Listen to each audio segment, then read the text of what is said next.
Kecintaan Nabi terhadap umatnya, sungguh sangat besar dan luar biasa. Kesedihan dan air mata selalu saja membasahi wajah Rasulullah yang agung. Hari demi hari, waktu demi waktu, hanya selalu memikirkan nasib umatnya.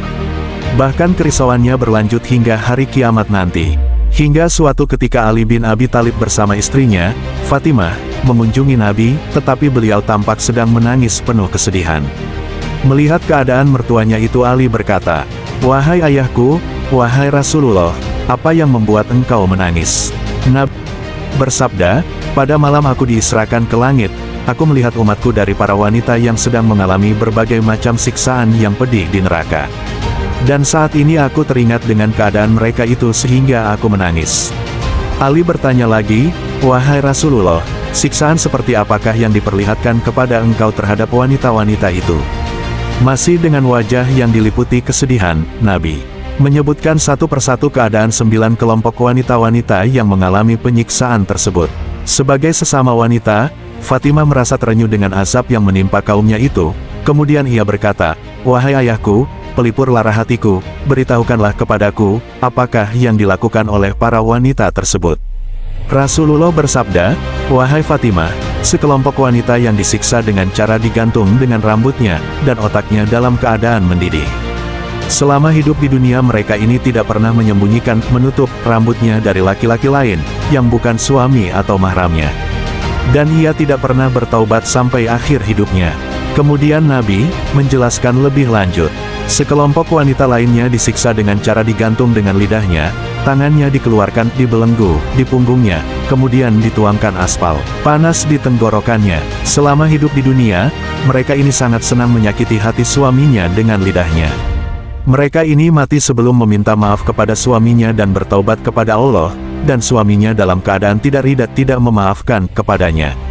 Sekelompok wanita lainnya disiksa dengan cara digantung dengan 2 payudaranya dari belakang punggungnya, kemudian dituangkan zakum, buah atau kayu berduri di neraka pada tenggorokannya. Selama hidup di dunia mereka ini senang menyusui anak-anak orang lain, tanpa perintah suaminya. Dan mereka ini mati sebelum bertaubat kepada Allah. Sekelompok wanita lainnya disiksa dengan cara digantung dengan 2 tangan dan 2 kakinya terikat pada, di atas ubun-ubunnya, sementara ular-ular dan kalajengking memakan dan menggerogoti dirinya. Selama hidup di dunia mereka ini sering keluar rumah tanpa izin suaminya, dan juga tidak mau mandi jinabat setelah haid dan nifas. Dan mereka ini mati sebelum bertaubat kepada Allah atas dosa-dosanya itu. Sekelompok wanita lainnya disiksa dengan cara dinyalakan api di bagian bawah tubuhnya, seolah-olah mereka dimasak atau dipanggang, kemudian mereka itu memakan jasadnya sendiri, yang telah matang. Selama hidup di dunia mereka ini senang berhias mempercantik diri untuk laki-laki lain, dan suka menggunjing gibah orang lain. Dan mereka ini mati sebelum bertaubat kepada Allah atas dosa-dosanya itu.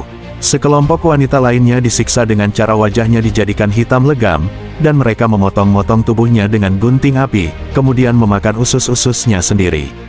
Selama hidup di dunia mereka ini senang menunjukkan, memamerkan tubuhnya, sehingga orang-orang bisa melihat perhiasannya, kelebihan, atau keelokan tubuhnya, dan akhirnya kaum laki-laki jadi tertarik kepadanya.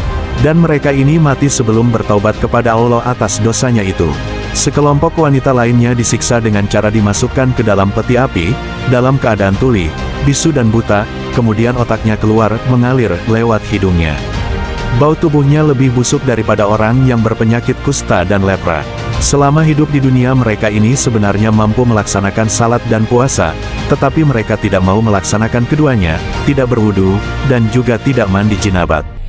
Dan mereka ini mati sebelum bertaubat kepada Allah atas dosa-dosanya itu. Sekelompok wanita lainnya disiksa dengan cara wajahnya dirubah seperti babi hutan, dan badannya seperti badan himar keledai, dan sejuta macam siksaan ditimpakan kepadanya. Selama hidup di dunia mereka ini sangat senang berdusta dan mengadu domba sesamanya. Dan mereka ini mati sebelum bertaubat kepada Allah atas dosa-dosanya itu.